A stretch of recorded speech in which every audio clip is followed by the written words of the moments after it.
இந்த கேள்வி இந்த இந்த நாடு கடந்த தமிழ் அரசாங்கத்தினுடைய பாராளுமன்றத்தையும் அரசியலமைப்பையும் ஏற்றுக்கொண்டு வாக்குறுதி எடுக்காதவர்கள் அவர்கள் தாங்களாகவே தங்களது பதவிகளை விலக்கிக் கொள்வதாக கருதி கொள்ளலாம். ஏனென்றால் இதை நாங்கள் வெக்கேட்டிங் த போஸ்ட் என்ற ஒரு விடயம் இருக்கிறது.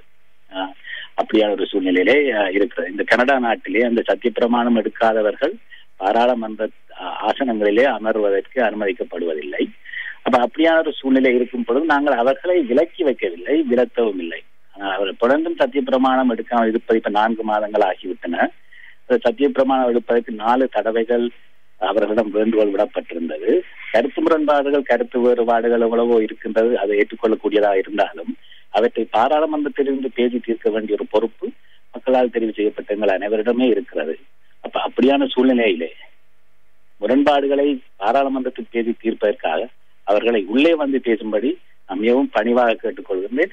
அவர்கள் யாரையுமே நான் விலக்கி வைக்கவில்லை, விலக்கவும் இல்லை. ஆனால் தொடர்ந்து அவர்கள் சத்தியப்பிரமாணம் எடுத்து நாடு கடந்த தமிழ் அரசாங்கத்தின் அமைப்பிலே தொடர்ந்தும் பணியாற்ற அவர்களால் முடியாவிட்டால் அந்த இடங்களுக்கு நாங்கள் புதியவர்கள் நிரப்ப வேண்டிய தேவை இருக்கிறது. ஏனென்று சொன்னால் ஏற்கனவே நிறைய பணிகளும் பொறுப்புகளும் எங்களிடம் இருக்கின்றன. அவற்றை செய்வதற்கு எங்களுக்கு பாராளுமன்ற உறுப்பினர்களும் உபகுழுக்களும் தேவைப்படுகின்றது.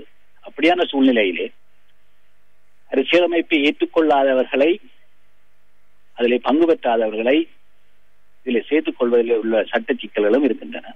இந்த அடிப்படையில் இவை அனைத்தையும் தீர்ப்பதற்காக ஒற்றுமை என்று நாங்கள் பேசுகின்ற இந்த சூழ்நிலையிலே ஒற்றுமைக்கு முதல் படியாக நாடு கடந்த தமிழ் அரசாங்கத்தினுடைய அரசியலமைப்பையும் ஏற்றுக்கொள்ளுகின்ற பொழுது பாராளுமன்றத்திலே அவர்கள் தொடர்ந்தும் பணியாற்றி அவர்களை தெரிவு செய்த மக்களுக்கும் தமிழீழத்துக்கும் விடுதலையை பெற்றுக் கொள்ள கொடுக்கக்கூடிய ஒரு வாய்ப்பு இருக்கின்றது.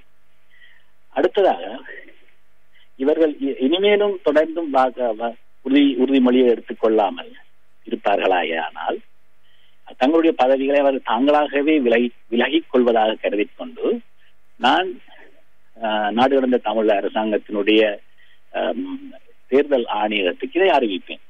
அப்ப அவர்களிடம் இருக்கக்கூடிய பொறிமுறைகளையும் வழிமுறைகளையும் பயன்படுத்தி அவர்கள் இதற்கு தேர்தல் நடத்துவதா அல்லது முன்னர் தேர்தலிலே இவர்களுக்கு அடுத்தபடியாக வென்றவர்கள் இருக்கின்ற பொழுது அவர்களை உள்ளே வாங்குவதா என்பதை பற்றின முடிவுகளை அவர்கள் எடுப்பார்கள்.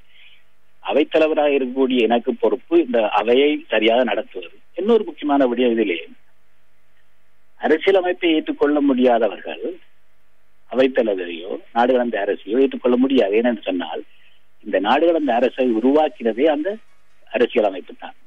இந்த அடிப்படையில பார்க்கின்ற பொழுது மக்களுடைய நலனை கருதி சில காரணங்களுக்காக இதுவரையிலே வாக்குறுதி எடுத்துக்கொள்ளாதவர்கள், அதாவது நாங்கள் பார்க்கின்றோம் 3 மேற்பட்டவர்கள் 68 உறுப்பினர்கள் இதுவரையிலே வாக்குறுதி எடுத்து விட்டார்கள்.